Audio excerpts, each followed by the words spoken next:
verdadeiro, o alvo é ser sincero, o alvo é ser transparente, ok?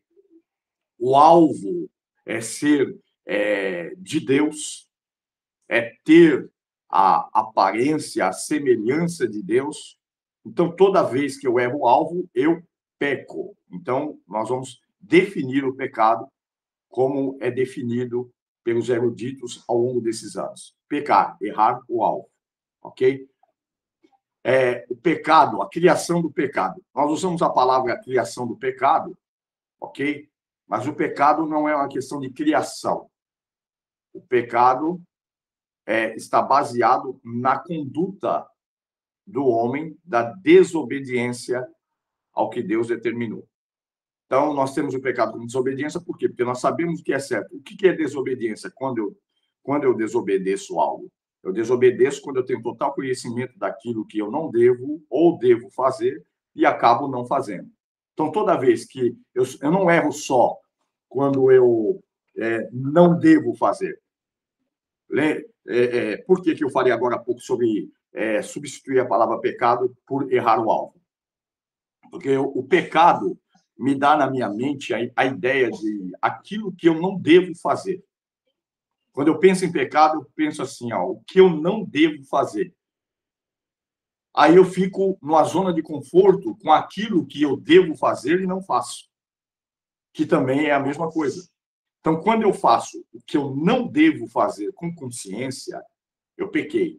E quando eu deixo de fazer o que eu devo fazer como cristão, como homem, como um ser humano, como cidadão, como um ser social, eu também estou em pecado. Então, é abrangente isso.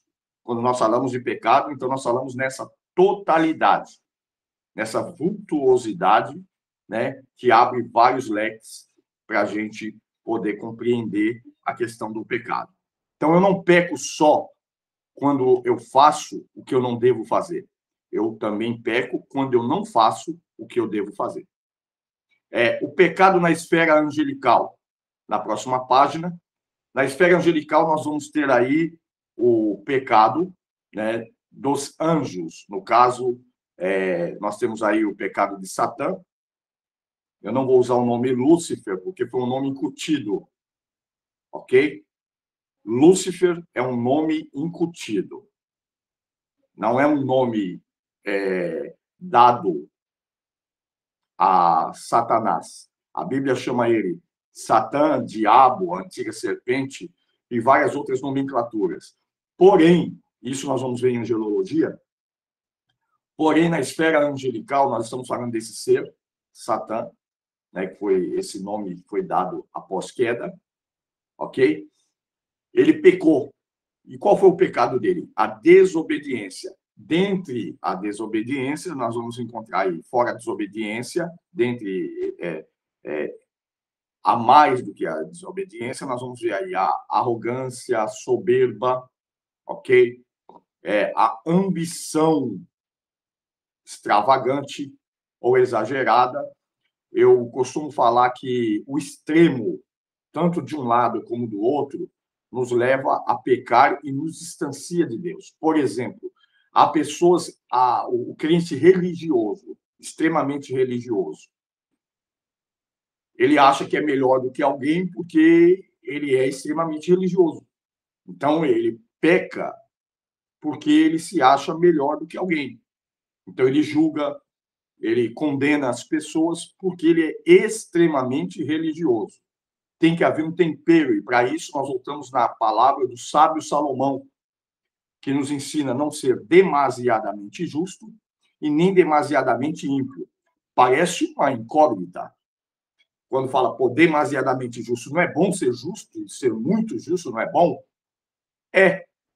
Porém, nós não temos o controle disso. Quando nós somos muito justos, nós caímos demasiadamente justos, nós caímos no pecado dos fariseus. Qual era o pecado dos fariseus? Os fariseus pegavam, Jesus usou até uma metáfora dizendo a vocês coam um mosquito e engolem um camelo.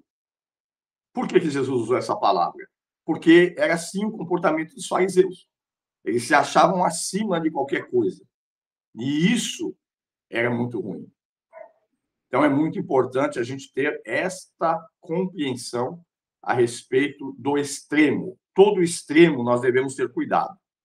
Extremamente santo, extremamente justo, extremamente luz, extremamente. Não que isso nos dê o conforto de ter uma vida de treva, uma vida errônea. Não é isso que eu estou falando. Eu estou dizendo o seguinte: nós precisamos ter cuidado com o extremo, porque há momentos que o extremo nos seduz, ok?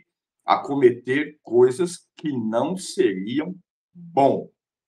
Não seria bom para um cristão, para aquele que se diz ser de Deus, estar em um ponto extremo de sua fé, de sua vida, de forma alguma. O ápice, o desejo nosso é crescer até a estatura do varão perfeito, que é Cristo.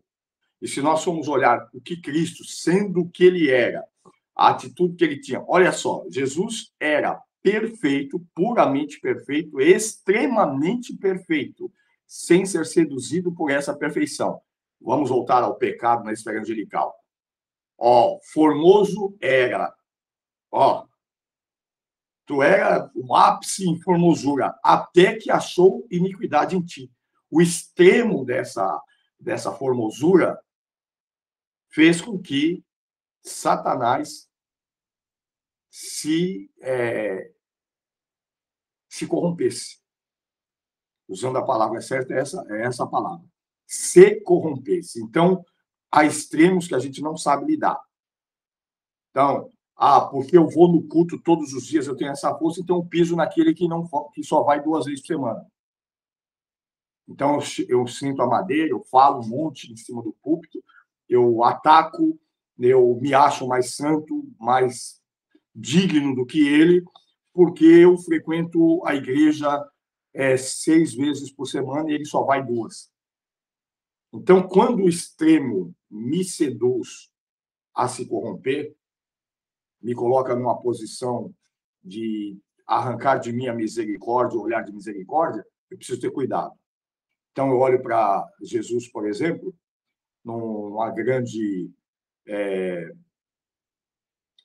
nas suas grandes manifestações, você vai encontrar o homem mais perfeito no meio dos imperfeitos, sem constrangê-los, sem fazê-los se sentir mal. Então, é muito importante a gente compreender essa questão do extremo. Então, quando nós falamos do pecado na esfera angelical, nós vamos descobrir que os demônios são o quê? Os demônios são anjos caídos, anjos que deixaram o seu habitat natural porque caíram. Eles tiveram esse momento de queda, se corromperam e, por isso, viraram demônios. E esses demônios cederam às maquinações que fora uma criatura da qual criada em perfeição. E eles eram perfeitos, assim como o primeiro homem foi criado perfeitamente e também caiu. Toda criatura passou por essa mutação. A imutabilidade, como nós vimos em teontologia, após bibliologia, nós tivemos teontologia. A imutabilidade é um atributo exclusivo e único de Deus. Então, nós compreendemos que na esfera angelical, essa distorção da natureza angelical levou os anjos ao pecado. As observações bíblicas que falam diretamente dos anjos desobedientes estão lá em 2 Pedro, e na Epístola de Judas. Nós podemos inferir pela passagem de Apocalipse 12, 3 ao 4, que o diabo conseguiu arrastar após si, pela bajulação e mentira, da qual é pai, o diabo é o pai da mentira, a terça parte dos anjos do céu, como está registrado no livro do Apocalipse. Então, quando nós olhamos para o livro do Apocalipse, no capítulo 12, verso 3 e 4, nós vamos encontrar essa questão. E qual foi o tratamento dado a eles, certo? O pecado na esfera humana já tem uma questão diferente, que o homem é seduzido por esse ser caído, que é Satanás, e ele é seduzido a pecar contra Deus. Então, o que mostra isso? Que o diabo traçou um plano após a sua queda de derrubar toda a criação de Deus. e dentre elas a criação na qual Deus colocou o seu olho, né, de uma forma mais profunda, que é o homem. Então, eu tenho para mim, e aí eu digo particularmente, eu tenho para mim que o diabo, né, não ficou contente com a comunhão que havia entre Deus e o homem e quis atrapalhar essa comunhão. E de forma milenar, até hoje é dessa forma. Então, o que o diabo quer? Que nós percamos a comunhão com Deus, que percamos a comunhão que nós temos no jardim, ok? O jardim do nosso dia, o jardim da nossa vida, o nosso momento, a nossa exclusividade. Então, havia um momento exclusivo entre Deus e o homem lá no Éden. Todos os dias, pela viração do dia, o Senhor se apresentava a Adão. Era Deus que vinha a Adão, e não Adão que ia a Deus. Essa comunhão nos revela isso, ok? Que Deus vinha ao homem. Um tipo do que acontece hoje. Se Deus não se der a revelar, o homem não consegue encontrá-lo de maneira alguma. Então, é Deus que se dá a revelar, como nós já estudamos outrora. Descendo aí para a página 45, a raiz do pecado. O pecado tem sua raiz e fundamento ou essência no egoísmo. E isso nós falamos um pouco a semana passada. Onde o pecado habita? No eu, o eu humano. Certo? Então, ele vai trabalhar dentro das nossas fomes e sedes do nosso eu. Tem pessoa que é seduzida pelo aplauso, pela purpurina, gosta de ser bajulado pela bajulação e assim sucessivamente. Você pode notar que o diabo, quando quer destruir alguém, ele vai lá e pega o pecado que já está nessa pessoa e ele fomenta esse pecado de uma forma terrível. Entendeu? Então, o homem que tem muita sede de algumas coisas, é ganancioso, é ambicioso. Então, o diabo vai trabalhar sempre naquilo que o homem já tem. Ele não vai pôr em você aquilo que não existe em você. Já está em você, ele somente fomenta isso. Ok? Foi assim com o diabo e os anjos, os seus anjos. Né? O egoísmo, o ego do homem, leva o homem para longe de Deus. Esse nosso eu é terrível. Por isso que nós temos a palavra hoje, a crucificação. Quando você está crucificado, você está com mãos e pés presos, você não anda, você não tem mais movimentos, você já não se domina. Então, se entregar a Deus de uma forma ampla é justamente isso, deixar ser totalmente dominado, tomado por Deus. A cruz de cada dia, a renúncia, essas questões aí se pesam, é mostrado na tipologia da cruz que nós encontramos todas essas situações. Então, o pecado tem sua habitação em nós, no nosso eu. O nosso eu é terrível. Nós temos que lidar com isso todos os dias, porque há alguns entre nós que muitas das vezes, ouvindo alguma coisa de Deus que nos choca, falam, mas eu não... tudo bem, mas eu não creio assim. Isso é um perigo, irmão, porque nós brincamos com isso de uma forma tremenda. Eu vejo pessoas, por exemplo, vou trazer um exemplo um pouco até fora desse mesmo trilho, mas dentro desse mesmo tema. Existem pessoas, por exemplo, que falam assim, Deus precisa trabalhar no meu coração para me poder me ajuntar ali. Ué, mas espera aí, isso é muito perigoso. E se seu último momento for agora? Qual é a hora de se reconciliar? Qual é o momento de arrumar a nossa vida? Qual é o momento de limpar o nosso coração? É agora. Não é daqui a pouco, não é amanhã, porque nós não temos um amanhã. E se morrermos do jeito que estamos, não vai dar certo. Vai ser tenebroso. É tenebroso protelar algumas coisas que devem ser consertadas agora, quando nós não temos um amanhã na nossa mão. O daqui a pouco não nos pertence. Essa aula pode terminar e daqui a pouco uma má notícia. Entendeu? Então, a gente precisa ter essa oportunidade de compreender, de compreensão, de dizer qual é o momento de eu me acertar, de eu me consertar, de eu arrumar a minha vida agora, porque só tenho o agora. Ontem não dá para fazer nada e o amanhã não existe. É essa a grande realidade. A morte de Adão aconteceu em dois aspectos que nós vamos ver: morte física e morte espiritual. Por que morte física? O homem não tinha tempo de validade no corpo. Então, ele morreu fisicamente porque agora ele passa a ter uma durabilidade. Ele não vai viver como, a princípio, ele foi criado para viver. Se não houvesse pecado, Adão estava vivo até hoje. Mas por causa do pecado, então o pecado trouxe a morte física, ou seja, um prazo de validade para o que é material. Então trouxe isso. E a morte espiritual. Qual é a morte espiritual? A separação da alma do homem de Deus. Essa é a morte espiritual. A morte espiritual é estar separado de Deus. Quando nós olhamos a palavra no Novo Testamento, nas Escrituras Sagradas do Novo Testamento, a palavra vós estáis mortos, ou estavam mortos, eu estava morto, é nesse sentido, sentido espiritual, separado de Deus. Qualquer pessoa separada de Deus está em estado de morte.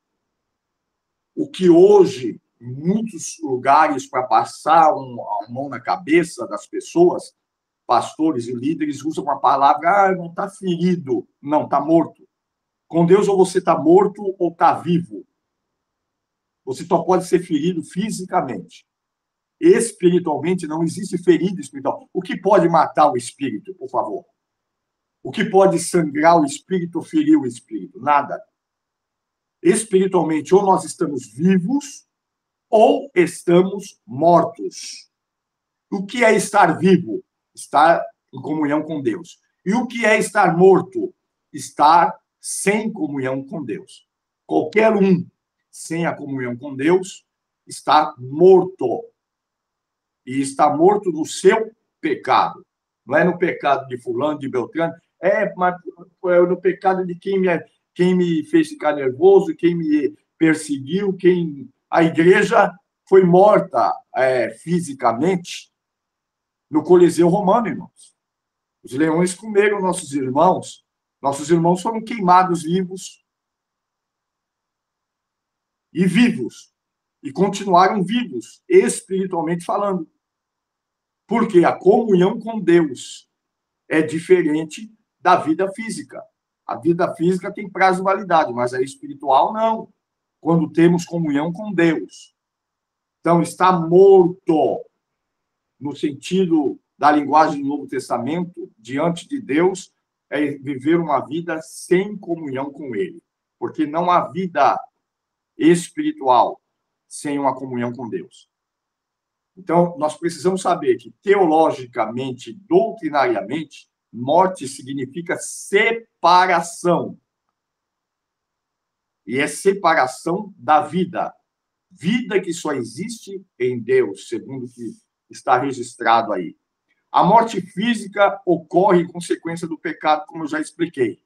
Então, afetou a constituição do ser humano, causando-lhe a separação entre corpo e alma. Ok?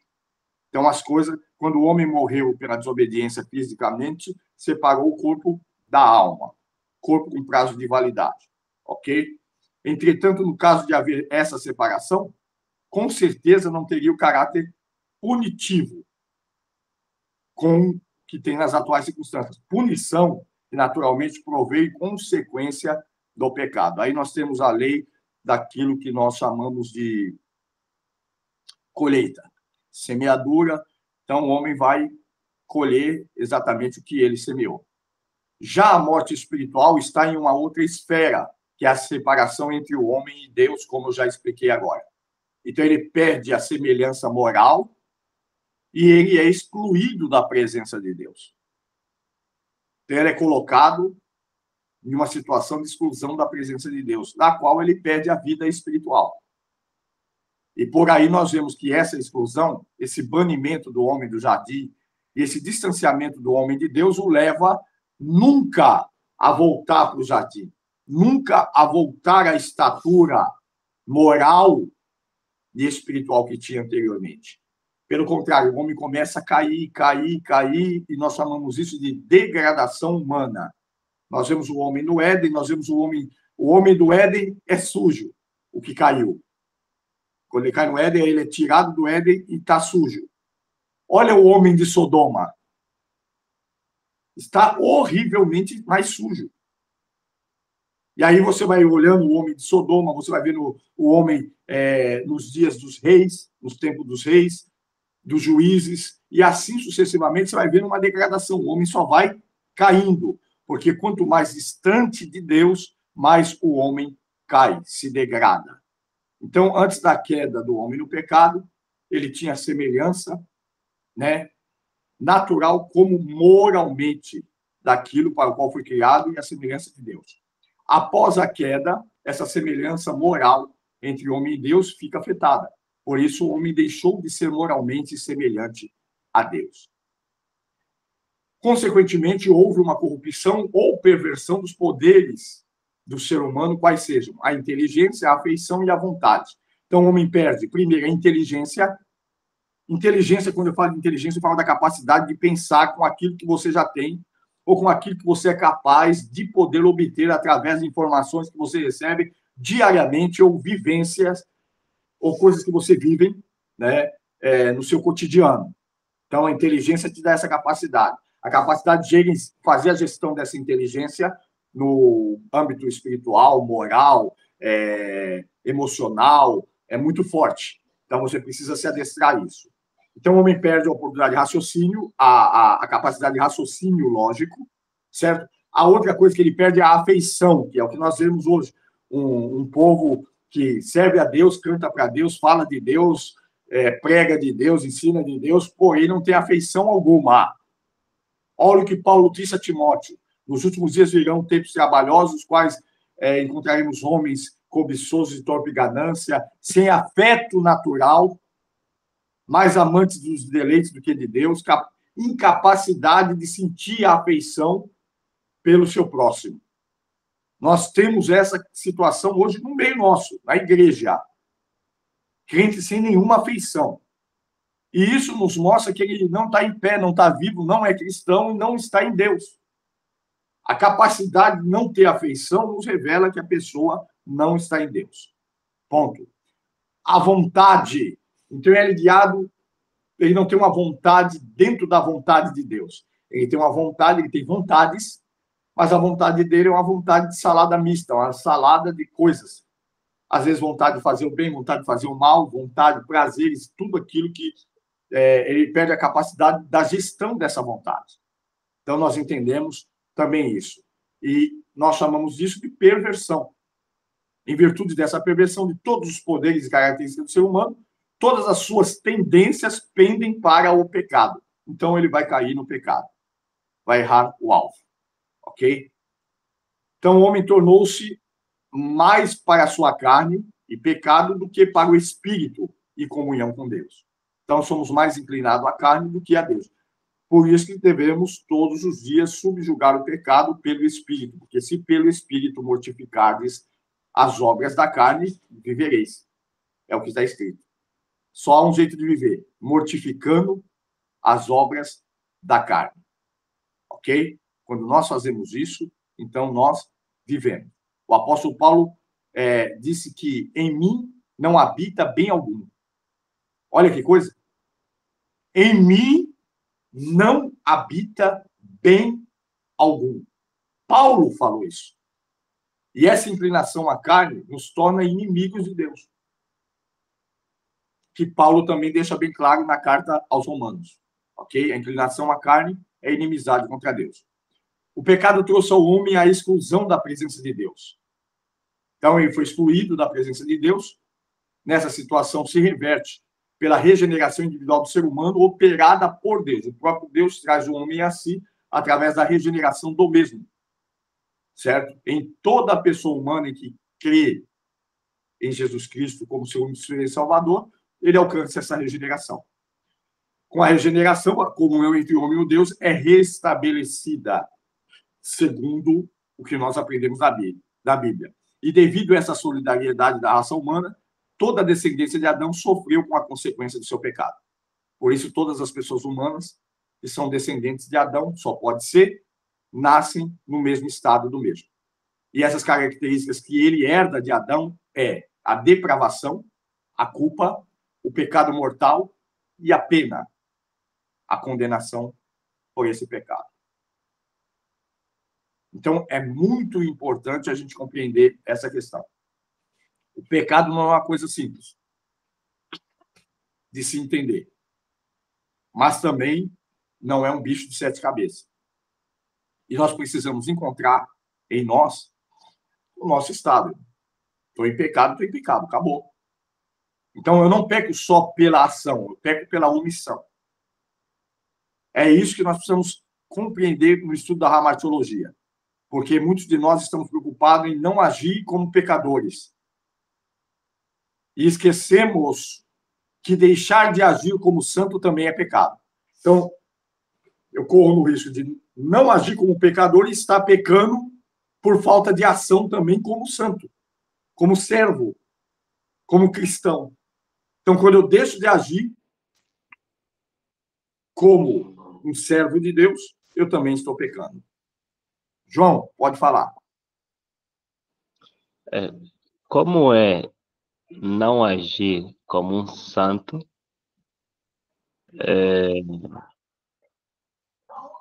e agir como... Como é possível? Como não agir como um santo? Eu não entendi essa parte aí. Eu gostaria que o senhor me esclarecesse um pouquinho mais. Como é possível eu agir como... não agir como pecador e ser santo? Ou como agir como santo e não ser... E Acho ser que um complicou. pecador. Sim. Como agir como santo e ser um pecador. Então, vamos lá. Vou pegar um verso bíblico para me poder te explicar isso aí, João, que é muito importante. A Bíblia diz: aquele que sabe fazer o bem e não faz, comete pecado. É o que está escrito lá. Então, o que Paulo está falando aí nesse verso? O pecado da omissão. Eu sei fazer o bem e não o faço, estou em pecado, segundo o texto bíblico. Não tem a normativa. Então, esse próprio verso dá a explicação da sua pergunta. Eu ajo como um santo. De que forma? Evito a prostituição, evito o roubo, evito o adultério, evito os xingamentos, evito a briga, evito a fofoca, evito a ira, evito um monte de coisa. Mas quando eu vejo o menino caído, eu não ajudo. Pequei. Fiz tudo que era certo lá, mas pequei em não agir como um santo. Eu estou vendo a sua necessidade aí, por exemplo, aí no seu país, o seu trabalho. Tenho como fazer alguma coisa e não faço. É fazer. Cometi o pecado, porque eu não fiz. Eu não preciso. A igreja está precisando de alguém para ensinar e eu tenho como ensinar. E eu não ensino. Eu faço tudo dentro da igreja, mas eu não quero ensinar. Eu sei o que deve ser feito e não faço. Pequei. Nós estamos mais preocupados em uma lista de pecado que nós já colocamos dentro do nosso coração que nós não devemos fazer, do que o que devemos fazer, sendo santo. Então, quando eu falo de pecado, eu preciso pensar nas duas vertentes. O que eu não posso fazer e o que eu devo fazer. Eu peco não fazendo o que eu devo fazer e peco quando não faço o que eu tenho, e peco quando eu faço, certo? O que eu não devo fazer. Eu peco das duas formas. Fazendo o que eu não devo e quando não faço o que devo. O pecado é abrangente. Parece que a irmã Claudete levantou a mão também? Então, pastor, assim, minha câmera está com problema aqui, por isso que eu não... Está baixo. Está baixo? Não consigo. Isso, pode falar agora, parece que ficou mais alto. Melhorou? A minha câmera está com problema aqui, por isso que eu não estou aparecendo, tá? Sim. Então, para cometer pecado, a gente vem dizer, de uma forma ou de outra, a gente está cometendo pecado, né? Porque se Verdade. você não faz o que pode fazer e, às vezes, pode fazer e não faz, então, de uma maneira ou de outra, você está fazendo algo que está contrariando o mandamento de Deus, né? Sim. E justamente isso, irmã Claudete, é muito importante esse ponto que a senhora coloca. É por isso que nós temos essa questão de o pecado é algo em nós. É isso que Paulo, agora nós vamos entender o que Paulo reclama no capítulo 7 de Romanos e no capítulo de número 8, os seus primeiros versos. Quando Paulo diz o pecado habita em mim, quando ele fala o bem que eu quero fazer eu não faço, é sobre isso que ele está dizendo.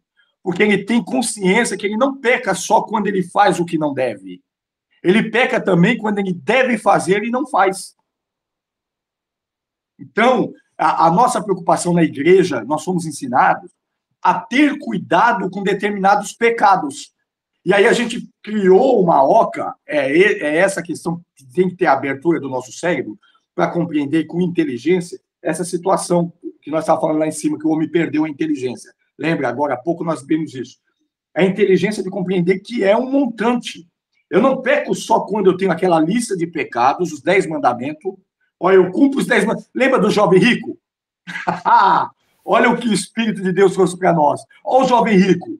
Quando Jesus disse assim, cumpre os mandamentos. Ele disse, mas eu cumpro. Quais são? Jesus falou. E ele disse, eu cumpro tudo isso e ainda mais. Eu dou esmola, eu faço isso e aquilo. Lembra o que Jesus disse a ele? Sim. Te falta uma coisa. Olha só, irmãos. Nós estamos falando com um jovem que cumpria os mandamentos. Então, os pecados que ele não deve fazer, ele cumpria. O que eu não devo fazer, eu cumpro tudo isso. E Jesus não falou para ele, você está mentindo. Ele cumpria mesmo. Senão Jesus teria dito, você está mentindo. Você mente, porque Jesus fazia isso. Jesus falou, não, é verdade, você cumpre, mas te falta uma coisa, porque vende tudo que você tem e dá aos pobres. Quando Jesus falou isso, cadê o menino? Você está entendendo? O menino sumiu. Porque o pecado não está somente na lista do que eu não devo fazer. O pecado está na lista daquilo que eu devo fazer e não faço também. Não é só o que está determinado, aquela lista que nós criamos e aprendemos ao longo dos anos.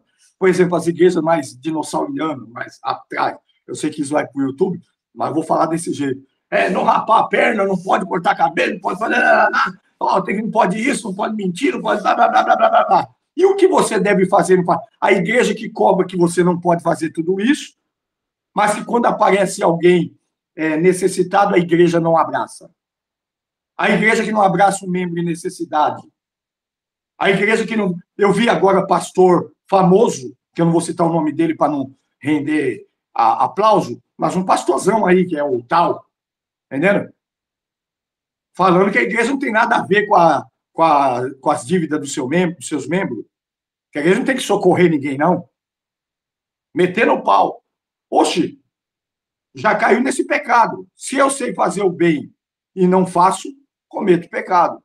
Você sabe que um membro da tua igreja está passando uma necessidade, está com uma situação. Por que a igreja não se reúne e faz alguma coisa? A igreja se reúne, irmão, para fazer rifa, para comprar uniforme de irmã do ciclo de oração.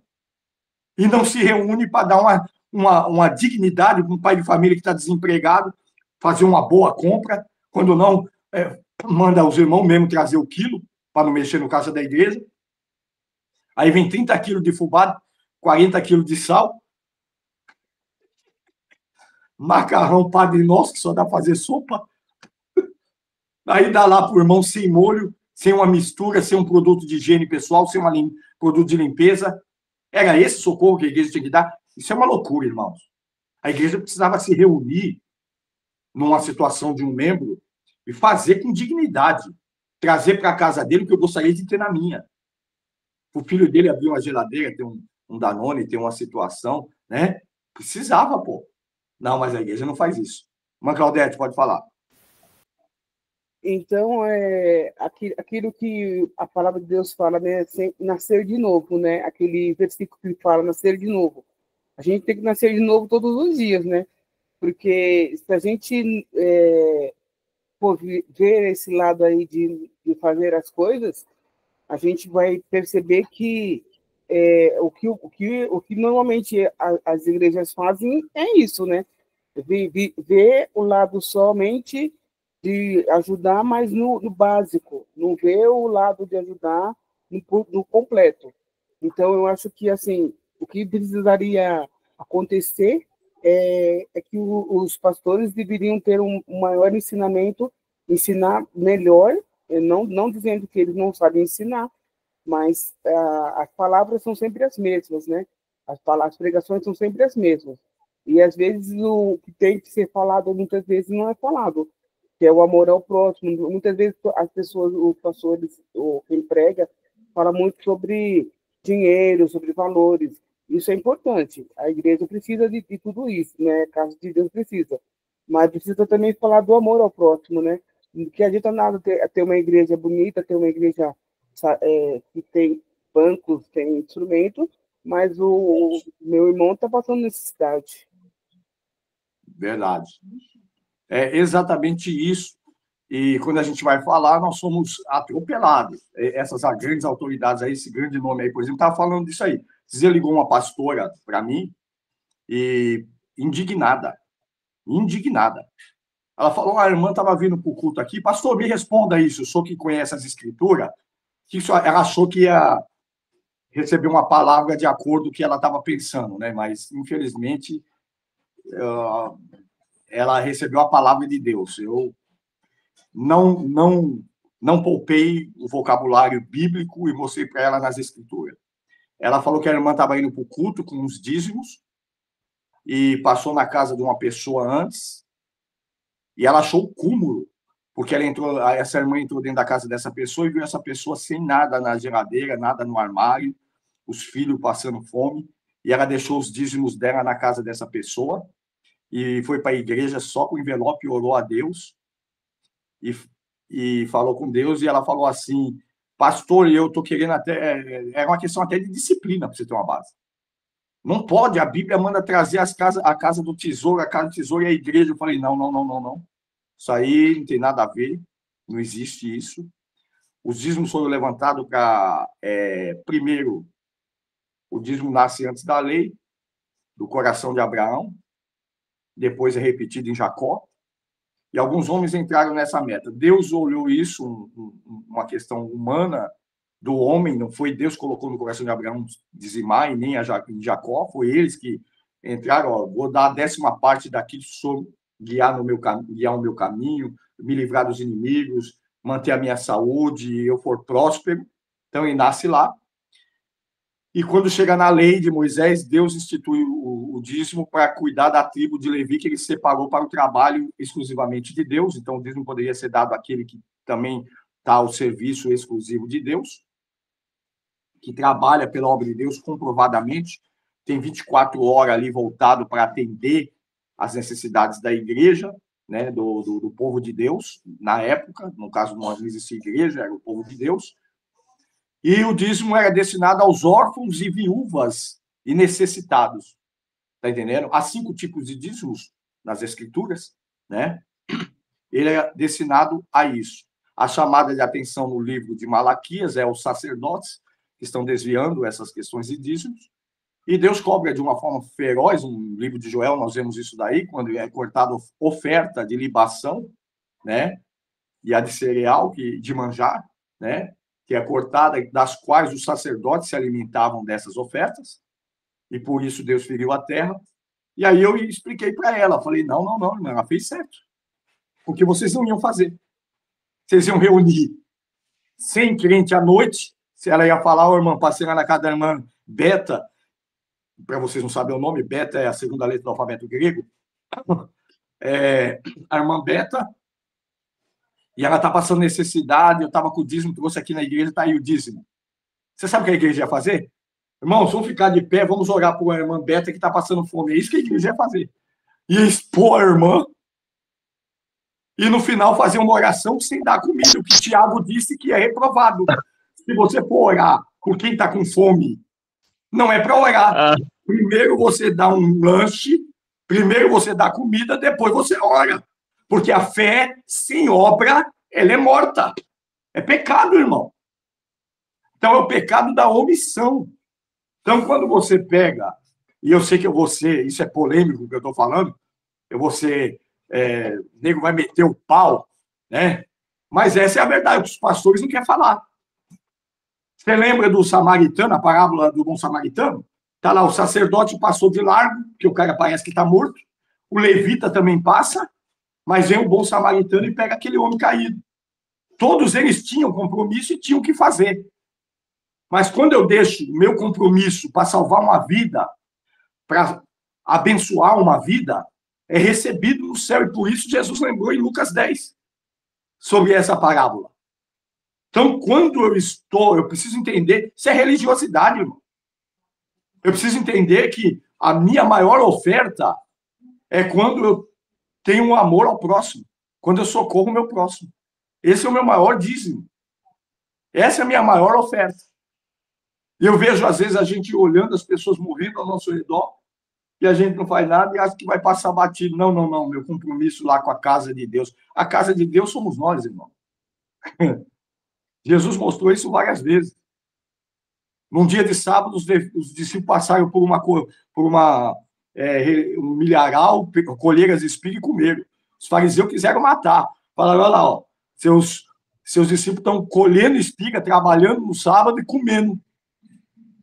Jesus disse, ei, seus hipócritas, quer que eles morrem de fome? Vocês não leram como Davi, vindo de uma guerra, com a mão cheia de sangue, entrou dentro do templo, pegou os pães da preposição, que só era lícito para o sacerdote, pegou os pães, comeu e deu aos seus soldados. Quantos eu matei?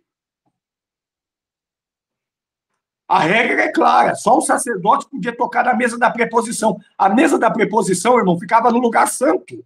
O cara vem cheio de sangue, não é sacerdote, invade o templo, vai lá e come o pão da preposição. Vocês estão entendendo quantas regras foram quebradas? Sabe quem podia entrar no lugar onde estava a mesa da preposição? Só o sacerdote. Davi não é sacerdote, Davi é rei. Vamos lembrar que Uzias recebeu uma lepra na testa, porque acendeu o incensário para Deus. Não era para Deus, mas Deus não recebeu, porque ele acendeu o incensário para louvar a Deus. E Deus feriu ele com a lepra. Olha que coisa tremenda. Então, nós precisamos compreender que algumas regras de Deus, ele mesmo, não é que ele quebra, é que a maior lei de Deus é a vida. E Deus quer que você viva. Então, Deus jamais vai permitir ou vai receber uma oferta minha, que eu levei para a igreja, e que no caminho eu passei pela casa da irmã fulana e ela estava sem o leite das crianças. Cabe a mim. Ah, mas a oferta era para a igreja. Não, a oferta para Deus. A oferta é para Deus. E a oferta para Deus é cuidar daquele... Lembra da festa do capítulo 5 de Amós? É isso que eu quero de vocês? A vossa canção me causa náusea. O vosso culto me dá ânsia de vômito. Olha o que Deus disse. O que eu quero de vocês é que cuide dos órfãos, das viúvas, dos necessitados. Capítulo 5 de Amós. Vai lá para vocês verem. O culto não está além da vida de ninguém, da necessidade de alguém. Mas que pastor quer falar isso? Traz o dízimo aqui para quê? Para fazer a galeria bonita. Para colocar porcelanato no chão de 400 mil reais. Traz as ofertas. Não sou contra, irmão. Não estou falando que você não deve ajudar no templo. Deve. Mas se no caminho você encontrar alguém necessitado, Deus está esperando uma atitude sua. Voltamos ao pecado. Não peque pela omissão, porque nós pecamos se omitindo ou agindo.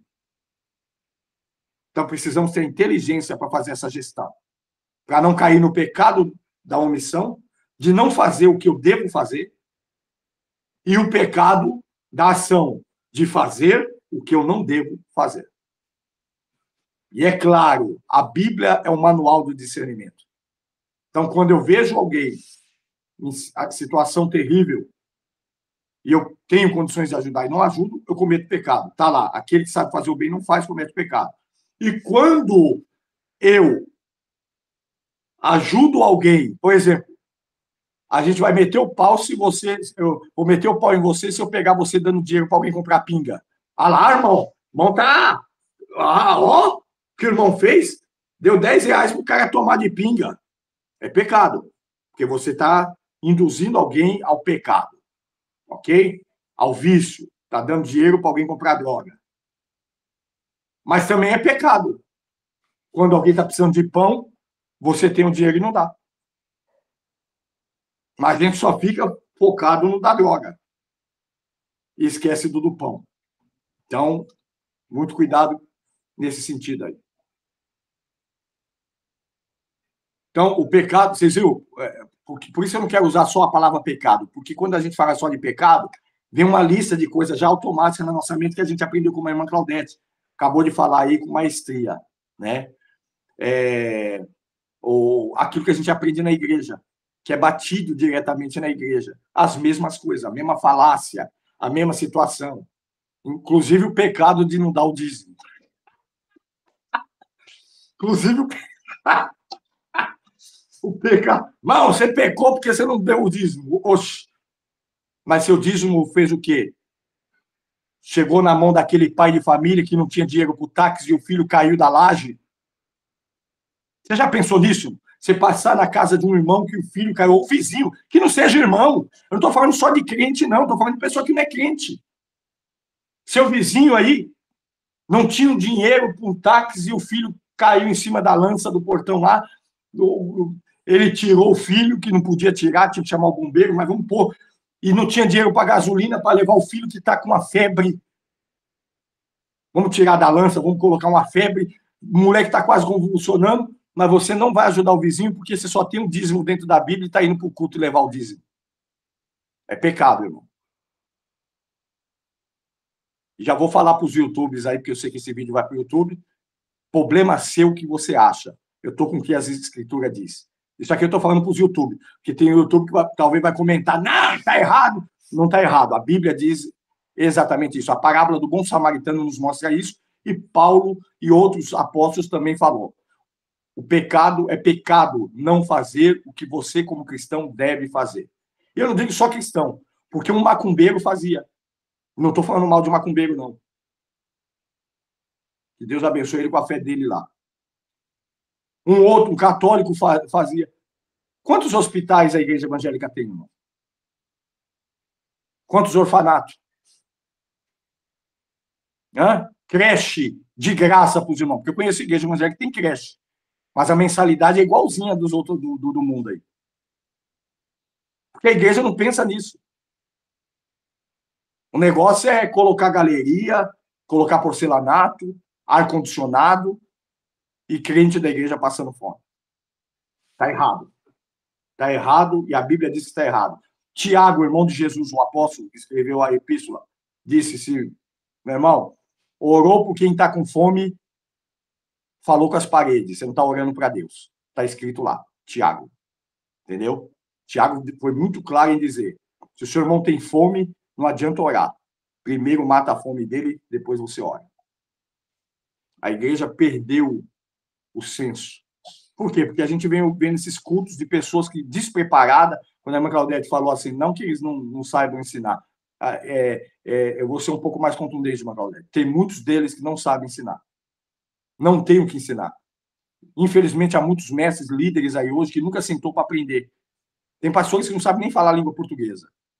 E eu não estou falando irmão, mas Deus não usa, não. Não estou dizendo que Deus não usa, não é isso que eu estou dizendo. Eu estou dizendo que Deus não chama. Eu estou sendo mais contundente ainda. A Bíblia diz que o camarada tem que saber manejar bem a palavra da verdade para ser obreiro. Se não maneja bem, já pensou um pastor tropeçando no ensino? Se o cajado ele pensa que o cajado dele é falar alto, falar em língua estranha. Cajado é a palavra de Deus. A espada do Espírito. Pastor dirigindo igreja com canivete. Porque não maneja a espada do Espírito. Não sabe. Se não sabe, não é pastor. Se não sentou para aprender, não é pastor. Ah, mas foi consagrado. Não é, Deus não chamou. Acabou, irmão. Nisso eu sou radical. Deus não chama neófitos, meninos, nécios, leigos. Deus jamais vai colocar na frente de um rebanho alguém que não foi instruído. Não há um caso na Bíblia. Ele tem que ter. Esse é o caráter do obreiro. Ele precisa manejar bem a palavra da verdade. Fora os qualificativos pessoais. Marido, pai, família. Ele tem que ter qualificativos morais e qualificativos espirituais. Os espirituais é o que guia o rebanho. Então, quando você tem um pastor nécio, leigo, neófito, ele é tudo menos chamado por Deus. Deus não chama. Isso eu posso falar claramente. Vou para debate com quem quiser. Claramente, não chama. E ele vai aprender o básico, pelo menos o básico da espinha dorsal das escrituras, ele tem que ter. Ele tem que saber, irmão. Porque senão, como que ele vai? Se ele é cego, para onde ele está levando esse rebanho? Então, é terrível. Então, há muitos que não têm a habilidade. Eu não digo que todo pastor tem que ser mestre. No meu caso, eu entendo que tenha. Né? Mas vamos, entre aspas, abrir um caso de exceção. Porque a Bíblia diz pastores e mestres. O pastor precisa ensinar. A ovelha não é guiada por outro ministério na igreja, é o pastor. É o pastor que ensina, é o pastor que guia a ovelha pelo caminho.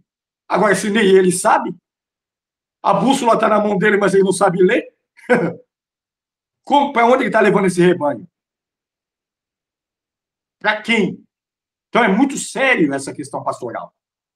Se eu fosse 98% dos pastores que existem aí, eu parava. Porque tem deles que vão ser rejeitados simplesmente por estar conduzindo a obra de qualquer maneira. Como Jeremias disse, maldito todo aquele que faz a obra de Deus fraudulosamente. Faz a obra de Deus de qualquer jeito, de qualquer maneira. Está entendendo? Com a fraude, querendo ser o que não é. Isso é terrível. Pode falar, Leite. Só para poder acrescentar naquilo que o senhor tá dizendo aí. Por exemplo, aqui, recentemente, o Executivo baixou uma lei, um decreto obrigatório às igrejas. O governo angolano decidiu que todos os pastores devem ter licenciatura em teologia.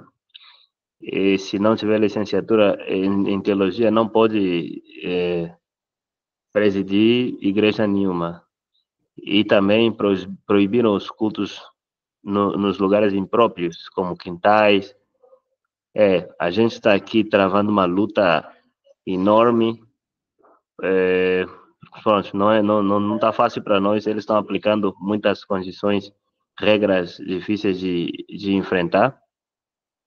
Mas, por outro lado, tem vantagens, mas também tem muitas desvantagens, né? Seria bom que todo mundo estudasse, mas o problema está, eles estão obrigando licenciatura em teologia. Eu chamo essa situação aí de um tiro no pé do inimigo. Se é o inimigo que está por trás disso, está fazendo um trabalho para Deus. Eu gostaria que isso acontecesse no Brasil. Seria bom que acontecesse no Brasil, porque 98% dos pastores que nós temos aqui hoje não estariam atuando e falando besteira e abobrinha, como a gente vê dentro das igrejas. Eu sou sincero em dizer que seria bom. Se é o inimigo que está por trás disso, dê um tiro no pé. Porque há uma necessidade. O local de culto, não. Essa questão do local de culto, não, porque tem comunidade que não há possibilidade de construir uma construção, de ter um local adequado para culto. Principalmente em lugares como a África, aí né? Mas eu digo assim, na questão da exigência do líder, eu acredito que isso nasceu por conta dessas discrepâncias que a gente vê direto aí na África. Homens dentro do barril dando caneca de água, pastores dentro de barril dando caneca da água que ele está dentro do barril, para membro tomar, dizendo que é água ungida. Dando banho em irmã, dentro de igreja, passando mão em partes íntimas das cristãs, né? Pastores pelados praticamente aí. A gente vê alguns vídeos daí de alguns lugares na África que é terrível. Então, isso vai acabar com esse tipo de situação, que são pessoas que se autodenominaram pastores e estão fazendo isso, líderes. Eu acho que todo líder tem que mergulhar nas escrituras, sim. O próprio Cristo falou sobre isso e nós vemos os apóstolos batendo veemente nisso. Tem que ser cheio, quando o Paulo disse cheio de sabedoria, ele falou a respeito do conhecimento da palavra. E quando nós vemos o apóstolo Paulo, é um homem estudado. Todos eles estudaram. Alguém diz, Pedro era analfabeto. Mentira, analfabeto é quem fala que ele era analfabeto. Olha as duas epístolas de Pedro. Olha o teor da carta. Ele não era doutor, mas analfabeto não, e recebeu o ensino diretamente de Cristo. Nós não estamos falando de um cara que não tinha estudo nenhum. Ele estudou diretamente com Jesus, pelo amor de Deus, meu irmão. O maior mestre que já existiu foi Jesus. E Pedro foi aluno de Jesus. Então, não vamos falar. Eu acho que pelo menos os 3 anos de curso um pastor tinha que ter, para poder ser pastor de uma igreja, para poder ser líder. Pedro, com todo o curso que tinha, ainda deu mancada na igreja. Olha o que ele fez lá na igreja de Galácia. Paulo teve que ir lá, na Galácia, né, resistir Pedro na cara. Mesmo recebendo direto de Jesus, fazia besteira de vez em quando. E o cara que não recebeu nada, então? Se Pedro foi corrigido, irmão, e quem não recebeu nada, então? Nós estamos cheios de pastor aí que não sabe o básico das escrituras. Ele repete o que Andorinha falou há 1000 anos atrás. Besteiras e mais besteira. Então, a igreja não é dirigida pelo que eu acho, pelas estratégias que eu tenho na minha mente, ela é dirigida pela palavra de Deus. Eu disse a vocês uma vez, um testemunho, que lá em Castilho, foram 3 presbíteros dentro da casa de uma irmã fazer uma oração. A irmã recebeu os 3. Aí, antes de orar, a irmã falou, irmão, antes de orar, eu queria que os irmãos lessem uma palavra para mim. Um olhou para a cara do outro, irmão. E ficaram olhando um para o outro assim, olhando para o outro. E a irmã esperando a palavra. Sabe por que eles não leram a palavra? Porque nenhum dos 3 sabiam ler. Vocês estão entendendo? Eles não sabiam ler. Em pleno século XXI, não saber ler. Não estou falando em condições financeiras. No Brasil, tem homem de 80 anos fazendo direito na faculdade. Tem mulher com 60 anos, 70 anos, entrando na faculdade de psicologia. Oportunidade de estudo. No Brasil, irmão. Eu estou falando Brasil. Não saber ler porque é preguiçoso e não quer. Como que Deus leva ao presbitério uma pessoa que não sabe ler a palavra? É disciplina. Eu falo sem medo de errar, meu. Ah, mas Deus chama quem Ele quer. Mentira! Não existe isso escrito na Bíblia, que Deus usa quem Ele quer, porque Deus usou Davi quando era criança. Quem não usou ele com 57 anos para não ser safado? Isso não é padrão. Deus usou até a mula. Ô, irmão, nós estamos no século XXI, pelo amor de Deus. Acesso à escola, acesso ao estudo, acesso ao término do ensino médio, acesso à faculdade de graça, acesso à Bíblia, à teologia. Por que não faz? Porque não quer. Porque o diabo não deixa. Ele já não quer e o diabo ajuda ele a não querer, dizendo, não precisa disso, não. O Espírito Santo vai te revelar. A Bíblia diz, ele me fará lembrar. Como que eu posso lembrar daquilo que eu nunca vi? Do que eu não li? Do que eu não ouvi? Então, eu tenho que lembrar do que eu sentei para aprender. Vocês não vão guardar tudo que nós estamos estudando aqui. Automaticamente vai estar na sua mente, você vai ser uma enciclopédia ambulante. Não. Mas na hora que você precisar, o Espírito de Deus vai te fazer lembrar da aula. Lembrar do que você leu e lembrar do que você aprendeu. Agora, se você nunca leu, nunca aprendeu, não está dizendo que ele vai te fazer adivinhar. Não, ele vai te lembrar. Então, é inaceitável, irmãos, um pastor que não tenha conhecimento teológico. Tem que ter. Moisés, para liderar o povo, teve um encontro com Deus e teve conhecimento teológico. Não é bíblico. Eu estou dizendo assim, conhecimento teológico. Ele teve encontro com Deus, Deus falou com ele, Deus falou da sua vontade, Deus revelou sua vontade, Deus escreveu a sua vontade para Moisés. E Moisés revelou essa vontade ao povo. Você pode notar que essa sempre foi a regra. Deus falava com um para esse um falar com os outros. Deus falou com Adão e Adão falou para Eva. Deus falou com eles e eles falou com os filhos. E os filhos falaram para os netos, os netos para os bisnetos. E assim, conhecimento foi passado, herdado, pesquisado e revelado. Para quem Deus revelou, esse se tornou líder. Então, essa é a realidade. Deus não levanta líderes meninos, neófitos, nécios, sem conhecimento. Não. Paulo não saiu não aceitou Jesus, não recebeu Jesus e já saiu falando. Ele foi moldado. Ficou aos pés de Gamaliel, ficou alguns anos preparado para poder sair. É que a gente lê ali Atos, pensa que já foi no outro dia que já estava fazendo. Não. Foi trabalhado com todo o conhecimento que já tinha. Foi aprender o que é graça. Foi saber como que Deus age. E virou o apóstolo da graça. A graça divina. Ninguém fala melhor da graça no Novo Testamento do que Paulo. Essa graça salvadora. Né? Que não é pelas obras da lei. Paulo frisava isso direto. Então, é inadmissível nós aceitar isso. Eu digo, às vezes, a alguns irmãos, com muito cuidado, eu falo, irmão, o que você está fazendo lá? Se é assim, se é isso que você ouve lá, então o que você está fazendo lá? Ou então ajuda seu pastor, incentiva ele a estudar, incentiva ele a ir buscar. Ah, não, mas ele lê a Bíblia. Ué, mas ele lê a Bíblia e fala isso aí? Dessa forma? Então, como ele lê a Bíblia? Sem a presença do autor? Sem a inspiração divina? Lê a Bíblia sem oração? Nós aprendemos em bibliologia como nós devemos ler a Bíblia. Não é só ler. Tem que chamar a presença do autor, buscar o intérprete das Escrituras, que é o Espírito Santo, que não vai me ensinar errado. Ele não vai me ensinar errado. Que ele é o autor das Sagradas Escrituras. Então, é muito importante nós termos isso aí. Quando nós falamos, então, irmão, voltando a essa doutrina do pecado, é pecado ter um líder que não sentou para aprender. É pecado ser um líder que não sentou para aprender. É pecado. Porque eu sei o que eu devo fazer. Eu sei o que eu devo me dedicar para poder estar aqui todos os sábados. Eu ainda estudo, como eu falo a vocês.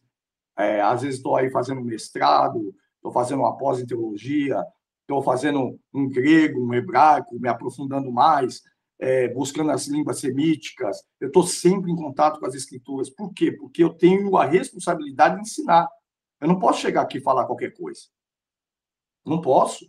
Por mais que, às vezes, o que eu fale vai contra o sistema, porque também há um sistema religioso, eu tenho que falar. Ainda que me renda uma polêmica, alguém querendo caçar e meter o pau, porque esses caras não aguentam ser contrariados. Esses pastorzão aí, eu vi aí, há debates até entre eles. Quando um contraria o outro, vira o bicho. Aí você vê que o cara perde a inteligência emocional, fica todo irritadinho, parece um galo de Campina, ciscando e querendo gritar e quer ganhar no grito. Ah, Jesus tinha casa na praia, Jesus não tem, e vai, né, para não falar os nomes, mas vocês sabem dessas polêmicas que acontecem, né? Briga teológica por causa de besteira. Eu fico sempre com o que a Bíblia diz. O que a Bíblia diz? A Bíblia é clara sobre o pecado, sobre o juízo e sobre a justiça. Ok? Irmãos, toda a fala de hoje, nós temos aí essas falas, nós falamos, o pecado mortal, o pecado para a morte, né? O pecado é mortal. A pena do pecado, que foi a separação, né, de Deus, e essa pena se reverse até hoje, quando eu peco, não adianta. Eu não peco só por ação, mas peco por omissão, e quando eu peco, a pena, ela vem também contra nós, sempre vai nos deixar contrariados com Deus. É lógico que o Espírito Santo, que faz aquele papel maravilhoso que nós estudamos em pneumatologia, nos leva, né, a ter consciência do juízo, da justiça e do pecado. Ele me convence disso e me renova para arrependimento. Isso não me deixa também numa zona de conforto. Porque o problema não é quando Deus está puxando minha orelha. Eu devo ter cuidado quando Deus para de puxar a orelha. Aí que está o problema. Lembra lá de Romanos? Pelo que Deus os entregou às suas paixões e concupiscência. Deus abriu mão. Que Deus jamais abra mão de nós, irmão. Eu prefiro entrar no culto e sair bravo, porque Deus puxou minha orelha, do que entrar no culto e sair sem entender, sem perceber que Deus está em silêncio comigo. Que Deus já não se importa. Porque o pior sinal da nossa vida é quando Deus já para de chamar a nossa atenção. A gente está errando e Deus parou de chamar a atenção. Significa que ele abriu mão de nós. E isso é terrível. Que a gente não deixe chegar a isso. Chega um momento que Deus abre mão de nós. Não que ele desista, ele abre mão, já que você quer viver aí que nem porco, então continua rolando na lama. Então, isso é terrível. A universalidade do pecado, então o pecado abrangeu, tomou todos os homens. As consequências do pecado de Adão no mundo em geral, na página 56 aí, nós vamos ver. E todos esses processos aí, eu já estou adiantado nessa fala, irmão. Né? Na página 57, o processo para a prática do pecado voluntário. Nós falamos um pouquinho a respeito disso lá atrás. Mas a semana que vem a gente volta aí na página 57. Porque é muito forte. É muito forte. A questão do pecado, você vê que não é simples você estudar sobre ele, porque você vai aprendendo todas as áreas que ele abrange. Ele é abrangente na nossa vida. E como a nossa irmã Claudete foi rica, foi muito rica nessa fala dela aí, na pergunta dela, ou na primeira manifestação, quando ela falou a respeito disso, o pecado é algo tremendo na nossa vida, irmão. Ele está incrustado em nós. É isso que Paulo lutava todos os dias. O pecado não é uma luta que a gente deixou lá para trás, nós temos que lutar todos os dias. Ela usou até a frase do novo nascimento, é exatamente isso. Né? Lutar todos os dias contra ele. Porque se não pecamos de um jeito, pecamos do outro. Esse extremo é terrível. Precisamos orar a Deus e pedir a Deus que nos molde no seu caráter. E fazer o que tem que ser feito e deixar de fazer o que não deve ser feito.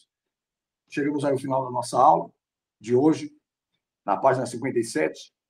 Vamos falar sobre a tentação e convite a semana que vem, consentimento pessoal para a prática do pecado, né? E vamos estipular essas 3 coisinhas aí a partir da semana que vem. Que Deus nos abençoe, irmãos. Que Deus dê um sábado abençoado para vocês. Que seu dia seja maravilhoso. O irmão Israel não pôde estar na aula hoje. A Gabi provavelmente também por questão de telefone. Os demais irmãos aí tiveram, não sei o porquê, mas esses dois, eu acredito que a Gabi por causa do telefone e o irmão Israel, ele até justificou a ausência dele. Ele ligou para mim logo quando eu mandei que eu repliquei o convite da sala de aula. Mas semana que vem nós estamos aí. Qualquer coisa, qualquer dúvida, pode chamar no PV, a gente está à disposição de vocês. Um ótimo dia, um beijo no vosso coração, a paz do Senhor Jesus. Deus abençoe, meus irmãos. Pode, Senhor, a todos. Deus abençoe.